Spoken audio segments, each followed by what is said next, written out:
Hello everyone, today I'm going to be taking a look at 3 sci-fi characters from Artel W as I check out the Boss Of Diz Gym, the Skullraiser Headsman, and the Gorespike Overseeress. Okay, so the first of the Artel characters is the, or rather, da Boss Of Diz Gym Ork. Relatively simple build. We've got main body, left arm and right arm, optional hands, both pistol and empty, and then a head. Also comes with a base, so 32mm round lipped. Resin cast. Really nice, clean, crisp cast. I can't see much in the way of a seam line. He does have a stripe down his pants. And then it looks like lugs on the arms to orientate those. Obviously the sprue gates will have to come off from the top of the muscles, but it doesn't look like you're going to lose any detail on that. Let's get him cleaned up and built, and we'll take a look at him when he's all done.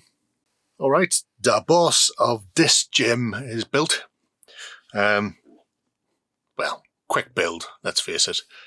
The alternative would have been to pop on this gun, give him a shooter, although I do quite like the bouncer look. He rocks in at around about 35mm to eye level. Almost 40 to the top of his head, and it's a really nice sculpt. Very minimalist,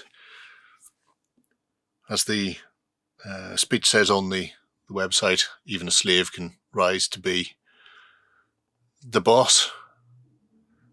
I like the outfit he's in. It's got that bondage slave look to it. It's just so ridiculous.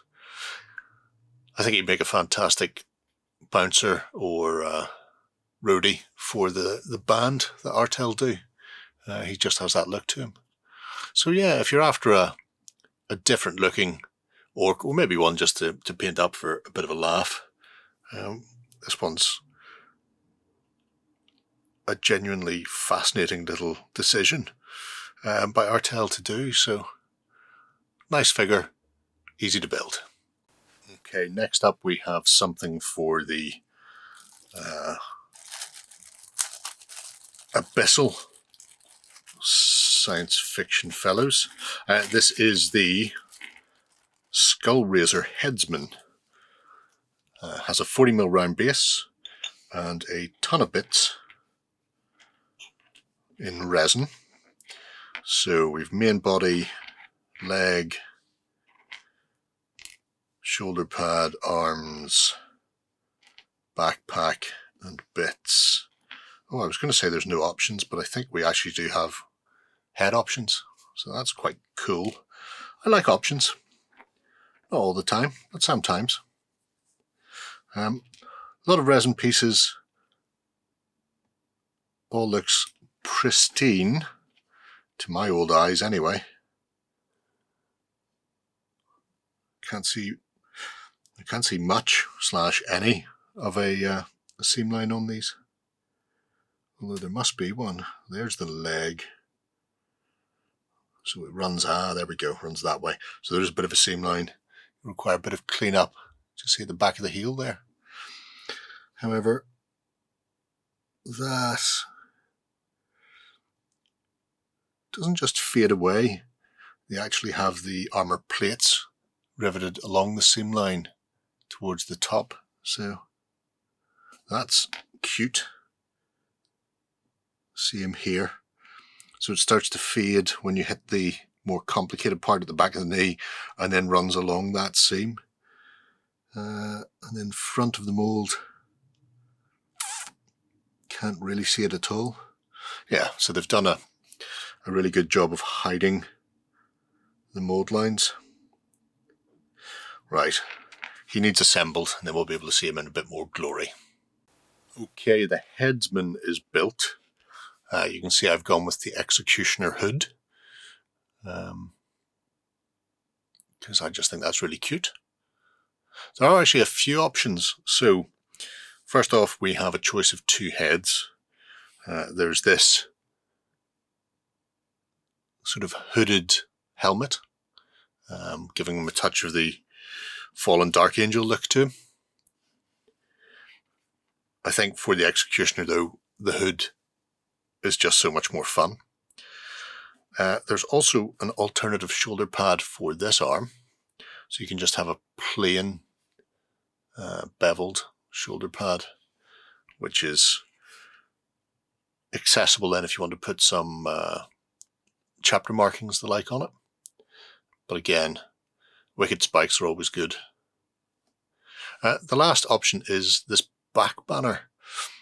The way it's actually made, you can put it on facing either way.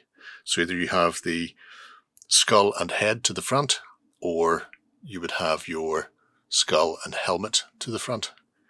I just like this fellow being able to see.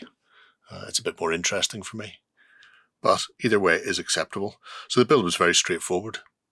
Nothing major. Sometimes you'll find you'll want to put the backpack on after you've put the shoulder pad on.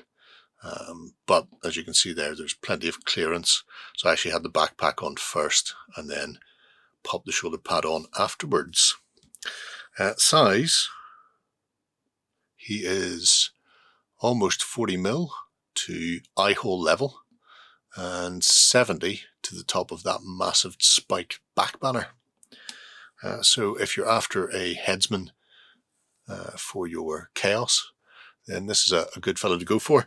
Or alternatively, if you want to rock him out as a fallen Dark Angel. He certainly has that look with the robe, and also with the reverse of this axe, has that sort of winged feel. So you can go either way. The final of our new characters is the Gorespike Overseer. Or should that be Overseers, plural?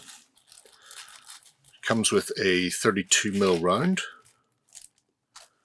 and a ton of parts. So we have the legs, a choice of 2 torsos, multiple arms. There's 2 right arms, sorry, 2 left arms. There's a right arm. And another. Along with head options, backpack options, and assorted paraphernalia.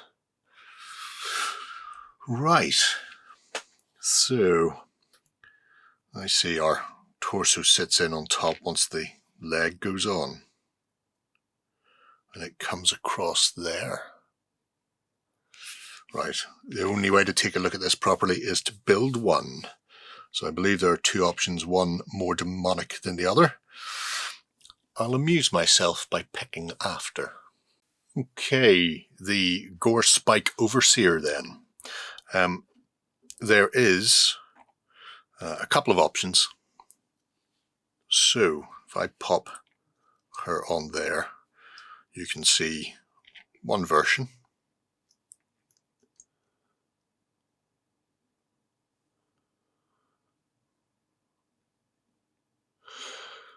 I was thinking, would it be possible to magnetize it?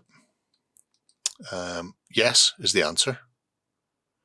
So what you would have to do is a magnet in here, and then also you only get one backpack, so that would need to be magnetized as well. However, it is keyed. There is an option for the backpack itself. So you have these little skulled exhausts. So it's like a hand holding a skull, and they can go on in place of these flames. Now, the, I suppose, high collar with the 3 spikes, it was a little fiddly to cut off the sprue gate. There's a set of 3 holes on the back of the collar that they fit into, so it'll only go onto one. I don't actually mind the holes being on that because they look like something that may be attached to the helmet. You often see sort of holes and bits and pieces into some of the side ports on armor sculpts. But the arms themselves and the weapons are keyed, so you can't easily change these, although you can if you want cut and pin them. So if you wanted to have double whip or axe and mace, whatever it happens to be, you can do it. But this is the setup arm-wise, and then it's just a case of popping the irrelevant body onto the legs. So torso goes on, and there you have her. It's really nice. I like the flowing robe / dress. Obviously it's got the tabard at the front, but it has a more demonic feel. So depending on your choice, it's either or really, I suppose. You can always pick up a second one, I suppose, if you really want the demon or the sister both. Height-wise, if I grab her, this will not be the easiest, but we'll see.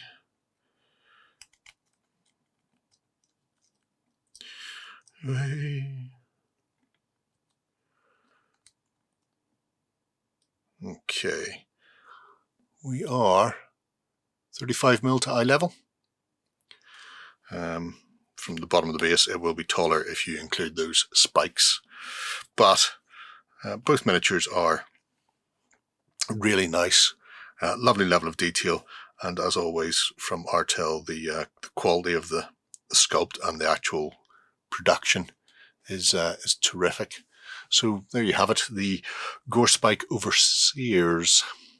So there we have it, 3 very distinctively different sculpts from Artel W, presented as always in a fantastic quality. I really enjoy the differences between them. They obviously have that 40k aesthetic, which means they are excellent for people who want to proxy them in. But things like the Gorespike Overseeress are just a terrific set of sculpts for a demonic or devilish set of sci-fi characters. But the Boss of Diz Gym is the real standout for me. It's just such a quirky look at an orc. Even just as a display piece or a little sort of one-off paint job. It's really nice to see what they've come up with. So let me know what you think below, folks. I'm going to move on and see what else they have to offer. Bye-bye. Go ahead and check out our other content on screen now. And while you're at it, why not hit subscribe and remember to ding our dong. Go on, you know you want to click it. Go on.